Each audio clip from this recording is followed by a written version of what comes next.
Well, I'd like to thank you for sharing your afternoon with me.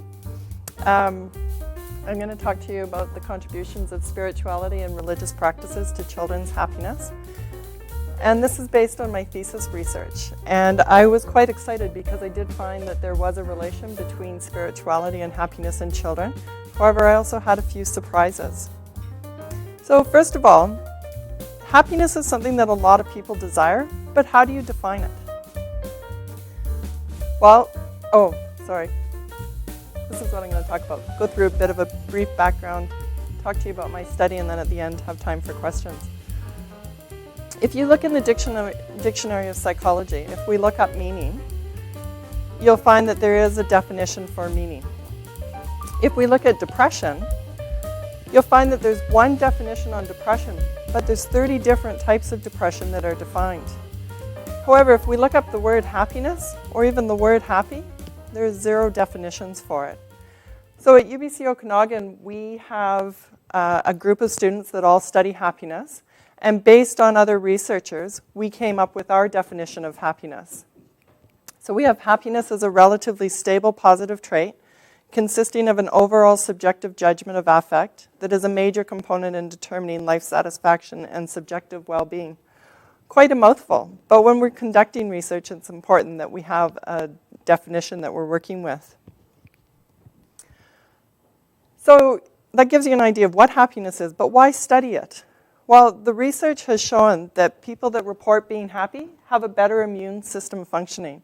So in research that Cohen did, he exposed university students to the common cold, the rhinovirus, and to the flu virus. And what they found was students that had reported being happier before they were exposed had fewer symptoms than the students that reported being unhappy. In addition, people that report being happy have better relationships. I mean, this is common sense. Happy people have better marriages, they're more loving, they're more forgiving than people that report being unhappy. In addition, people that report being happy have longer lives. And a study that was kind of cool that looked at this was the nun study.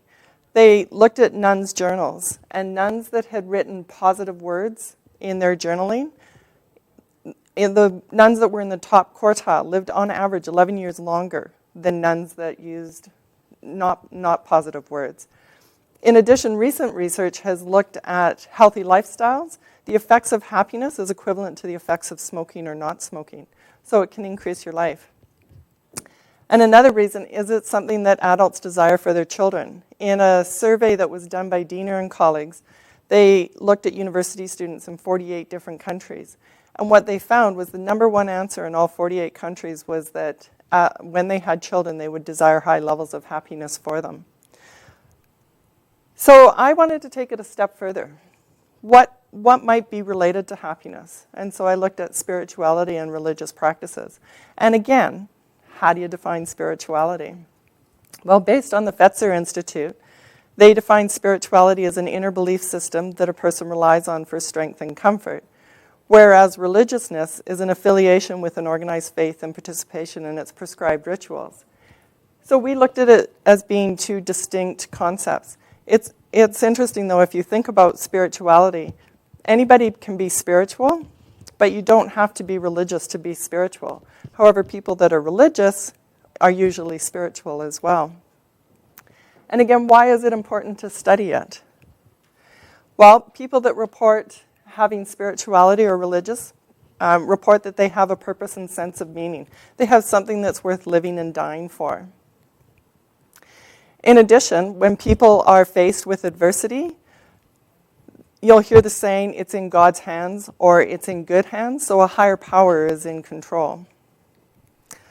People that are religious or spiritual also lead a healthier lifestyle. They're less likely to smoke, they don't consume as much alcohol, and they're not as likely to have lots of different sexual partners. They also have a stronger social support network. And again, in the happiness research, we know that if you have lots of friends, that's something that's important to your overall well-being. So I'll put it in a different context for you why it's important that we study it. If you look up the word depression in PsycInfo, there's over 118,000 articles on depression. But if you look up happiness, there's just over 5,000 references to happiness. And if you look at the area I'm interested in, there's less than 200 on happiness and spirituality or religion. And if you narrow that focus to children, there's only 21 references. And of those references, not all of them are even dealing with children. One article is looking at university students that were abused in their childhood and how they use their spirituality now to help them out. So that gives you a little bit of idea. What they have found in the research so far for adults is that there is a positive correlation between spirituality and religiousness and overall physical and mental well-being. And about 4 to 5% of that happiness variance is accounted for by an adult's spirituality or religion. So if you think of the happiness variance as being a big pie, that's about 1/20th of a slice of the pie is accounted for by their happiness variance. However, there's been a few problems with some of this research. Some of the problems are the measurements of spirituality and religion. To date, there's no standardized measurement that's used. Also, with measurement, quite often, when they're looking at surveys and relating it to happiness, they ask just one question: how often do you attend church? Or they interchange spirituality and religion. Also, the measurement of happiness has been called into question. For example, the Oxford Happiness Questionnaire has been said maybe it shouldn't be used with spirituality because it may be overlapping. The empirical research right now says that spirituality in religion is multidimensional. However, as I mentioned, quite often a lot of the research asks just one question about church attendance or about the frequency of praying. So we need to start using measures that are using the multidimensional. Also, most of the measures that are used for spirituality and religion are not based on any theories. And we also have psychometric validity problems because if we ask, how often do you attend church, we have no way of verifying whether or not that's accurate. And most of the measures that are out there right now are Christian-based, so we're very limited in the populations that we're using. So that gives you an idea about what happiness, spirituality, and religious practices or religiousness is. Now let me tell you about my study. We had over 320 students in grades 4 to 6. They were 8 to 12 years old, and we had their parents involved as well. There was 4 public schools and 2 private schools, and the private schools were faith-based schools, and the students were all in the Okanagan Valley. And just so you have an idea of what my sample looked like, we had 49% boys, 51% girls, and the average age was about 10 years. And 83% were in the public school system, and 17% were in the private school system. I used 2 questionnaires looking at spirituality and religiousness, and I looked at 3 questionnaires that looked at happiness. The first one is the Spiritual Well-Being Questionnaire, and what I really liked about this questionnaire is it's based on Fisher's theory of spiritual health in children. The religious practice scale was adapted from the brief multidimensional measurement of religiousness and spirituality. I used 3 items from there, and that measure was developed by a team of health experts. The first of my happiness measures was the subjective happiness scale, and this was again a measure developed for adults. I used the Oxford Happiness Questionnaire short form. And these 4 questionnaires were all completed by the children. Then I also had the FACES scale, and this questionnaire was completed by the parents. So I'll go into a little bit more detail now. The Spiritual Well-Being Questionnaire is 20 items, and again, what I liked about this is it has 4 domains, so we're looking at a multidimensional approach. The first domain is the personal domain, and that's meaning and purpose in one's life. And an example of an item from this domain was developing inner peace. The second domain was the communal domain, and that's looking at the quality and depth of interpersonal relationships.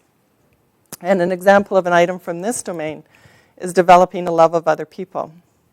The third domain is the environmental domain, and this is just developing a sense of awe for nature. And an example of an item from here is developing a connection with nature. And the last domain is the transcendental domain. And this is developing a connection or relationship with a transcendental other. And an example of an item from here is developing peace with a higher power. Now, that's one thing I changed on this measure, was when they used the word God, I changed it to a higher power so that we would be more inclusive and we weren't restricting to just Christian faith. The next measure I used was the religious practice scale, and 3 items from it. The first item was, how often do you go to a place of worship, such as a church? The next item was, I read religious or spiritual books or magazines. And the last item was, how often do you pray or meditate privately outside of church or other places of worship? Then my happiness measures were the subjective happiness scale. This was 4 items, and it was written for adults. And again, what I liked about this item when we're working with kids is one item is reverse scored. So it just allowed us to make sure that the kids were paying attention when they read the items. And an example is, in general, I consider myself 1, not a very happy person, to 7, a very happy person. Now, as I mentioned, this was written for adults, so I had to adapt it a little bit. And as you can see on the adult, the very last sentence I changed. It read, to what extent does this characterization describe you? Because I was dealing with students in grade 4, I didn't feel they would be able to understand that. So instead, I changed it to, how much does this sentence describe you? The next measure was the Oxford Happiness Questionnaire. I used the short form. There were 8 items on here, and again, 3 items were reverse scored. And an example of an item from here was, I find beauty in some things. And the last measure, as I mentioned, was done by parents. It's the FACES scale. It's just a single item. And it's anchored with very unhappy, where we had a face with a very downturned mouth, and anchored with very happy, a face with a very upturned mouth. And the parents were asked, overall, how does your child usually feel? So those are the measures that I used. So my research was part of a larger research project. My research partner was looking at temperament and happiness in children.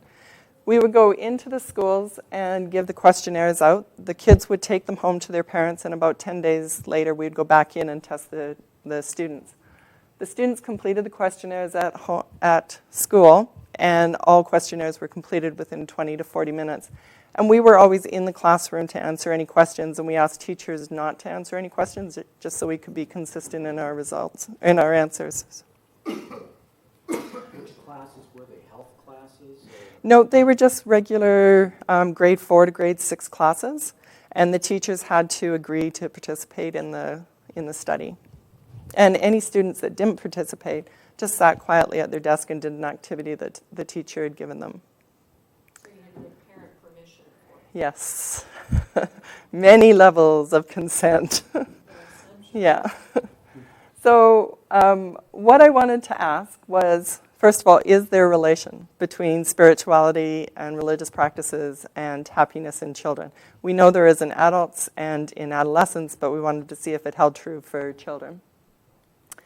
I also wanted to know if children that reported being spiritual or religious, did they also report higher levels in happiness? Because again, when we look at church attendance and praying, particularly in the adult population, we find that higher levels of church attendance, higher levels of praying, also indicate higher levels of happiness.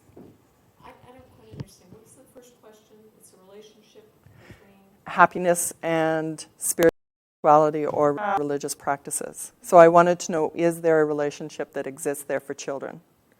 And then what's the difference between that question and the second question? First of all, I wanted to know whether or not there was one that existed, and if it did exist, which direction was it going in? Gotcha. Was it going a positive relationship? And my last question was, I wanted to know whether or not there was a particular domain of spirituality that would predict children's happiness. So before I go into the results, let me tell you what I found about my population.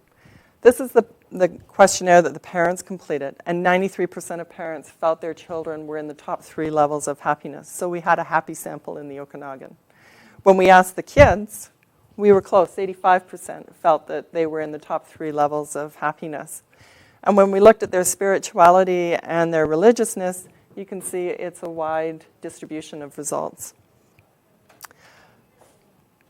So for the correlations that I found, you can see between the 3 happiness measures, they range from 0.33 to 0.47. So I was you can see that happiness, although it's related, the measures are related, they're not perfect relations. And so there's been suggestions by Diener and colleagues that maybe happiness is also multidimensional. And so by using the multiple measurements of happiness, it just gave me a better picture of happiness for the kids. When I looked at the correlations with spirituality, all 4 domains correlated across all 3 of the happiness measures. However, when I investigated a little further, I had multicollinearity between the communal and the personal. And because I wanted to see whether or not the personal domain was actually predicting happiness in children, I had to drop the communal from any further analysis that I did. I said I had a few surprises. My surprises were when we looked at religious practices, none of them correlated across any of the measures of happiness. And that was a little bit surprising to us. But when I kind of sat and thought about why this might be, my kids were from 8 to 12 years old. So most of those kids did not have a choice about whether they attended church or not. It was decided by their parents. And if they did attend church, they didn't get to decide where they were going. So maybe it does make sense that it wasn't a predictor. I next broke it down into regressions to see whether or not any of the spiritual measures, so I had the 3 that were being put in, would actually account for any of the variance. And when I did a multiple regression, I found that across the 3 measures, 5 to 25% of the happiness variance was accounted for. And I did have unique variance was accounted for in the personal domain between 3 to 19%. And because we were looking at public schools, faith-based schools, and because research has also indicated that sometimes there's a gender difference, I wanted to see whether or not spirituality was still accounting for happiness once I controlled for gender and school.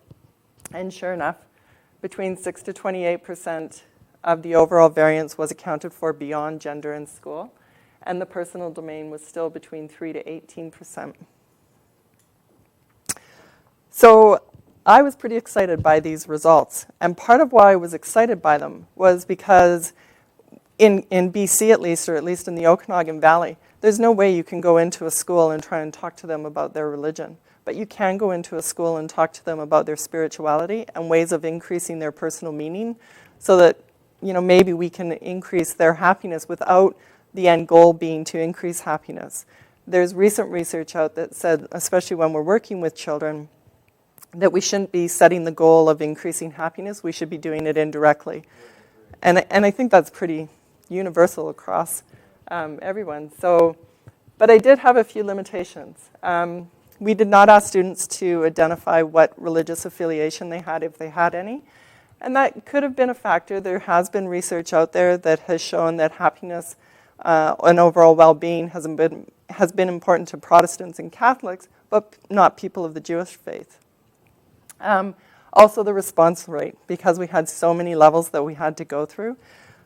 We had 63% response rate from the parents, but some of the parents that filled out the questionnaires did not consent for their children to participate. And then once we got to the students, we asked them for their assent to participate. And so we dropped down to 42%. And then also our sample was pretty well white Caucasian, so I would hesitate to generalize this to a more global population. So what I can conclude from it is spirituality is an important predictor of happiness, in particular personal meaning in one's life. And parents and educators may consider promoting spirituality in children as it may promote their overall well-being. And where I'd like to see this go in the future is I think we need to do more of an experimental design. I think it would be interesting to have kids, give them disposable cameras and have one class that's told to go out and take pictures of things that are meaningful to them and then come back, put it in a journal and record it. Have other kids tell them to go out and take pictures of houses and have them come back and record where they took their pictures from. And then if we do a pre and post design, see, were we able to increase their meaning by having them focus on things that were important to them. I also think it's important that we do a longitudinal design that we actually watch the kids from elementary school, see whether or not this holds true for kids in middle school as they do the transition, again, as they transition into high school and out into the workforce. So, yeah, thank you for coming, and that's my thesis committee. And any questions? Crystal, thank you very much. Yes, I would love to have you. Okay. I'll talk to you about it. I have a methodological question. You mentioned the idea that one of the happiness items was actually reverse scored, and that way you could tell whether they were paying attention and whether they had the problem of acquiescence. I mean, did that actually show up as a problem? Yeah. And if so, what was it, like only 1%, 5%? 5 cases 5 cases I had out five. of 300. out of 320. Could you repeat the question for the? Oh, sorry. that they- Did I have methodological problems with the reverse scoring? Did it actually make a difference? And I had 5 kids that just filled out 7 all the way down, or 6 all the way down the measure. And they were consistent in both the subjective happiness one and in the Oxford Happiness that had reverse scoring. So you threw out the data then? Yeah, from those 5. Yeah. So you were just getting rid of the error variance, which is what a good scientist would do. So that's a really good, positive methodological. Thank you. Any other questions? Interesting question. How many other studies are there like this in the literature published already, similar to like this theme that you're working on? You said there's 126 out there, but really closely related in this family, you know? In the actual happiness and spirituality and religiousness, in the children there was 21. One of those is an article that I did with my supervisor and Ben Coleman.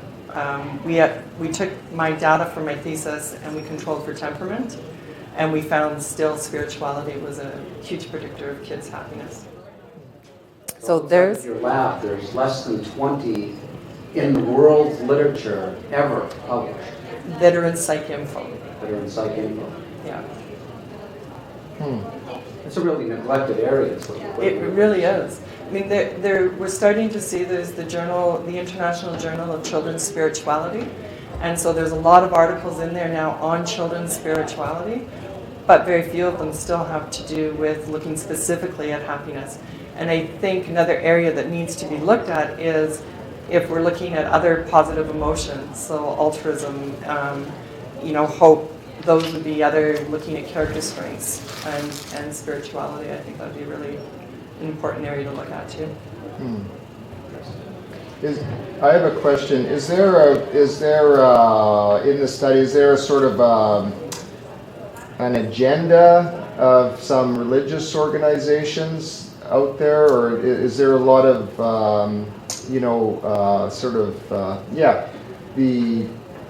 is there an agenda in some of the studies where people are trying to push people back into religion, or do they any studies that are sort of funded by some religious organizations? The Templeton Foundation Okay. studies a lot of just religion, not looking so much at spirituality. Right, And they do right. fund graduate students. Oh, okay. Yeah.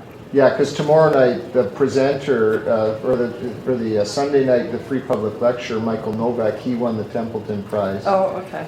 So, but that's more of a sort of from a Christian, a religious. Yeah, and a lot of the studies that are out there right now in the adults are on based on Christian faith. Right. And we really were trying with this one to expand it so that we weren't restricting. And especially because when we're looking at the First Nations, they have a different God than the capital G God. Right. Well, one thing about the John Templeton Foundation you should know is that they are not exclusive to Christianity. They are not trying to convert people into...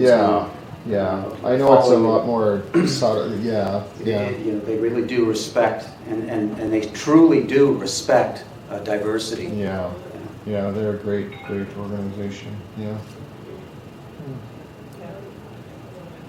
I just have one more question about the domains that you, I'm sorry I came in late, so this might be repetitive, but the domain, how did you come up with the domains? I didn't. John Fisher, he's out of Australia.